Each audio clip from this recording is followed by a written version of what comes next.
Lately I've had a very intriguing question rattling around inside my mind. How in the world did Solid Snake, the titular protagonist, or the old killer as he calls himself, of the Metal Gear Solid series, and probably the most recognizable figure in the Metal Gear series proper, end up in the world of Super Smash Bros? How did a man who fought against nuclear terror, encountered horrible experiments of war, held his enemies in his arms as they took their final breaths after violent confrontations on screen, and once even considered self-termination when confronted with his own imminent passing at the hands of a medical condition he couldn't control, end up standing on screen beside Mario? That's the question we're going to take a look at in today's video, because the story behind this crossover is both wholesome and fascinating. A lot of people think they know the entire thing, but there are elements to it that I think are really interesting that aren't often explored. Before we hop further into the video, if you do enjoy it, please consider leaving a like and subscribing for more videos. I do make content on all kinds of pop culture topics here, including DC and Marvel Comics characters, the Metal Gear franchise, Fallout, James Bond, Assassin's Creed, and more, and I'd love to hang out with you and have you along for the ride because it means the world to me.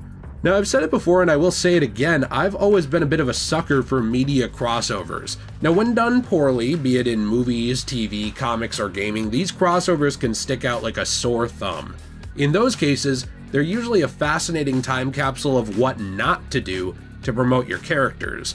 However, when done well, the combination of multiple characters or universes, it can actually yield fascinating results. When it comes to unlikely crossovers, few come to mind like the world of Super Smash Bros. And the dark, violent, and political world of the Metal Gear franchise. So how did this actually happen? I mean, the easy answer to this question would be to simply point back to the history of Metal Gear on Nintendo platforms. While this isn't the full answer, to actually understand how this door was opened, we do need to do a brief recap on this history between Metal Gear and Nintendo itself. Metal Gear 1 did exist on the NES, and it's arguably the main reason why the Metal Gear franchise exists today in the form that it does. There's a lot to take a look at there that we'll probably talk about a different day, but to sum it up briefly, the original Metal Gear game was designed for the MSX2. This is a platform that was fairly irrelevant to the Western world. During this time, gaming platforms were fairly different in different locales, and the Nintendo Entertainment System was extremely popular in the West, especially in the United States of America. Now, I certainly don't want to spin this video in a way that makes it seem like the United States of America was more important for gaming than Japan. I don't believe that at all. They are just very different. But it is worth noting that the West is where Metal Gear found a lot of its success, even compared to its success in Japan. Konami, seeing the popularity of the NES in America in particular, decided that a version of Hideo Kojima's Metal Gear game should be available on the NES to capitalize off of Western gamers, and the infamous Metal Gear for NES was born. It's worth noting at this point that series creator Hideo Kojima actually hated this version of the game, revealing to Nintendo Power that he had absolutely no involvement in the development of the NES version, saying the NES version was a pitiful title, developed cheaply and simply by a small team in Tokyo. That was during the bubble economy, where anything and everything that was released would sell. I came across the game in a bargain bin and tried playing it, but the game design is pretty bad. He went on to condemn the game more thoroughly, even adding that he believed that those who created the NES version had no sliver of appreciation for the players, and referred to the game as an abomination. Yikes. But that abomination level port or version of Metal Gear, it did not stop the franchise from gaining a following in the West, as this lesser version of Metal Gear 1 would actually get its own unique sequel in the form of Snake's Revenge, and this would also prompt Kojima to return to the franchise to make a proper sequel to Metal Gear 2, Solid Snake, and eventually continue work on the Metal Gear Solid series as it's known today. Metal Gear Solid arguably established Solid Snake as a household name character when it came to the homes of PlayStation gamers, and later titles such as Metal Gear Solid 2 would also be ported as well to consoles like the original Xbox, with HD remasters later coming to the Xbox 360 and the PS3, and now the Metal Gear Solid Master Collection also coming to Nintendo Switch, PlayStation 4, 5, and the Xbox Series consoles. Nintendo did also receive the lesser talked about Metal Gear Ghost Babel on the Game Boy Color, which would oddly be renamed to just Metal Gear Solid in the West, despite clearly taking place in an alternate timeline after the original Metal Gear game. Now this timeline is something very interesting we might talk about in the future in another video, as it is actually hinted to contain the very unique Metal Gear Acid PSP games as well, but that's also a story and some speculation for another day entirely.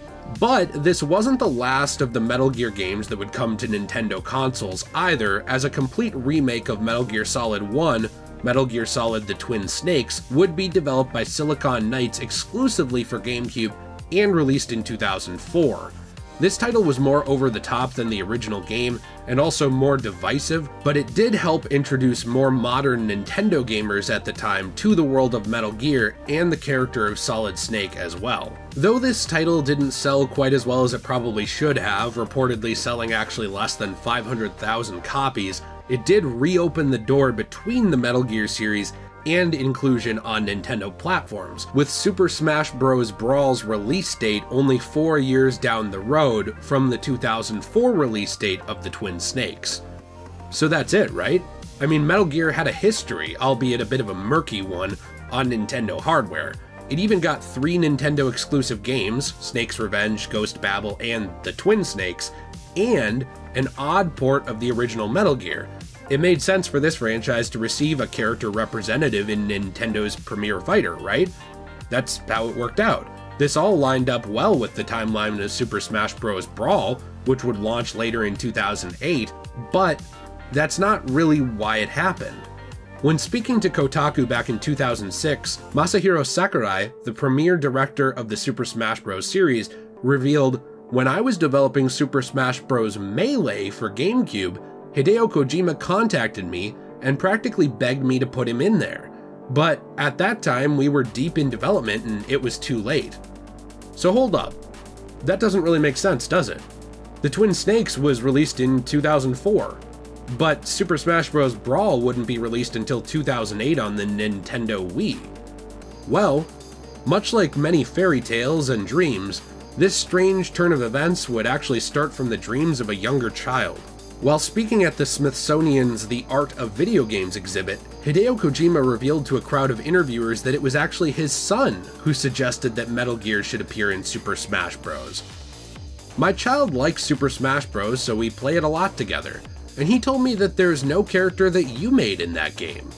Hideo Kojima gave this some thought and ended up actually approaching Masahiro Sakurai to ask him to include Solid Snake in Super Smash Bros. Melee. Kojima did always have connections with people at Nintendo, with Sakurai years later actually visiting Kojima Productions and publicly commenting that he believed Death Stranding was a remarkable game.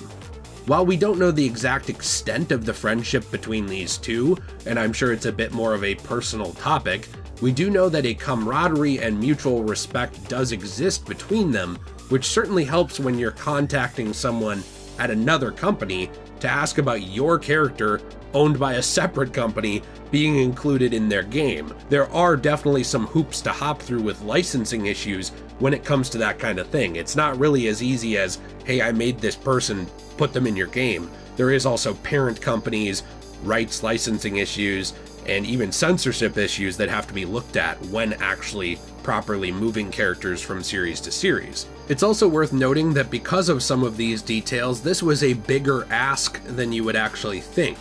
Yes, there had been Metal Gear games on Nintendo platforms, but to this point, all of the characters in Super Smash Bros. Were first-party Nintendo characters, not third-party licensed characters or third-party characters licensed to create exclusive games. This was long before guest fighters were common in Smash Bros. This was many years before Sora, Cloud Strife, Joker, and others would be entering the Smash Bros. Roster as guests that represented different parts of the gaming atmosphere.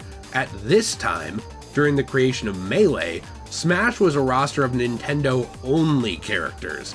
This was also during the mid-2000s when parents were a lot more jumpy about violence in video games, and especially gun violence, something that Solid Snake, if you've played his games, was known for.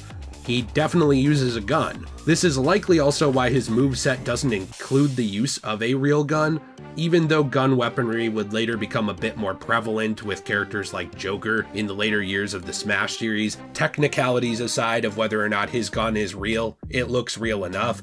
Once parental concerns loosened up though, that was a bit less of an issue, but that's also some speculation on my part as to the actual development of moving Snake over. That said, there was always a high amount of respect between Hideo Kojima and some of the legendary creators associated with Nintendo, including Shigeru Miyamoto. During an interview with Nintendo's official magazine UK, in issue 134, Kojima actually revealed his admiration for Nintendo legend Miyamoto, saying, "I've known him quite a long time. The thing is, he's my master, so I do not want to become too friendly with him, because I always want to make sure that he's my master. I don't want to get too close."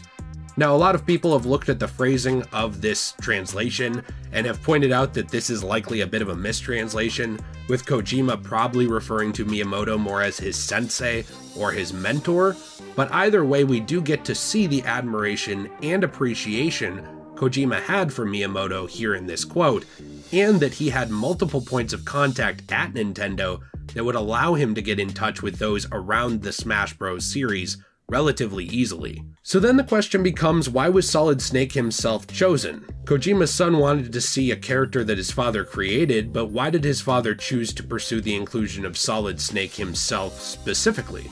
This was also revealed at the same Smithsonian exhibit, as Kojima answered in an interview, "As you know, we did make Twin Snakes, but generally speaking there hasn't been a lot of Metal Gear on Nintendo platforms.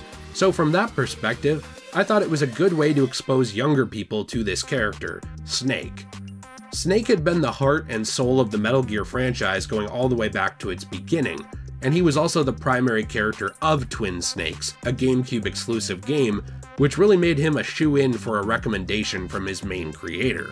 There are certainly also some footnotes to mention as to the specifics of what would happen with Snake after his inclusion, as the character was absent from the franchise for a few years. He did not return in Super Smash Bros for Wii U or 3DS, with many speculating that the tense relationship at the time between Konami and Hideo Kojima himself had something to do with that lack of inclusion, while others believe that Sakurai just went a different direction with the game. When Kojima was asked about Snake reappearing in Super Smash Bros 4 during an interview in March of 2014, he replied, "I'm not working on that game, but I don't think it's likely. If Mr. Sakurai is watching this, hopefully we see Snake." Unfortunately, there aren't a lot of direct answers as to why Snake did not return in those games. There was speculation, like I said, but he was ultimately brought back for inclusion in Super Smash Bros. Ultimate, albeit with a few gameplay changes having been made lighter, receiving a new Final Smash, and some other tweaks and differences that would be too technical for this video, and they would probably go over my own head and rain the hellfire of the Smash community down upon me. I really like these games, but I'm not exactly a pro gamer who goes to Smash tournaments. I just enjoy playing them. Overall, Solid Snake is such a fun inclusion to the Smash series. It does what it set out to do. Introduces a new generation of players to Snake himself and the Metal Gear franchise while celebrating his iconography as a gaming legend with those who already appreciated the Metal Gear series. The hopes of a young child who just wanted to see one of the characters his father made show up in one of his other unrelated favorite video games actually helped usher in a new era for the Smash series as well. It helped open the door for future guest characters like Cloud Strife, Sephiroth, Sora, and more that aren't often associated solely with Nintendo to join this roster and take part in this unique series of stories that are formed in the world of Smash Bros. And I think that's pretty cool that it just went from some kid dreaming about how he wanted to see his dad's character show up in a game to an entire wave of characters that joined the roster and took part in these unique and fun stories. It's really neat to think about that it all kind of started with something so simple. If you enjoyed today's video, I'd love if you considered subscribing for more content and check back for new videos. I cover all kinds of pop culture topics that I love on this channel, including Marvel and DC Comics characters, the Metal Gear franchise, Fallout, Assassin's Creed, James Bond, and more, and I love this channel and truly appreciate those who have helped make it possible. If you enjoyed today's video, leaving a like, subscribing, commenting, and letting me know what you thought about it, and maybe even considering checking out some of the ways to help support this channel, like our Patreon in the description down below, or the join button to join our channel memberships and receive access to exclusive goodies. Those are all great ways to help support this channel that I really truly do appreciate. I hope to see you in future videos as we tackle more topics in pop culture, talk more about Metal Gear, Assassin's Creed, Fallout, and more, like I said before, and I'm looking forward to it. So I hope you all have a fantastic day, and as always everyone, stay shui.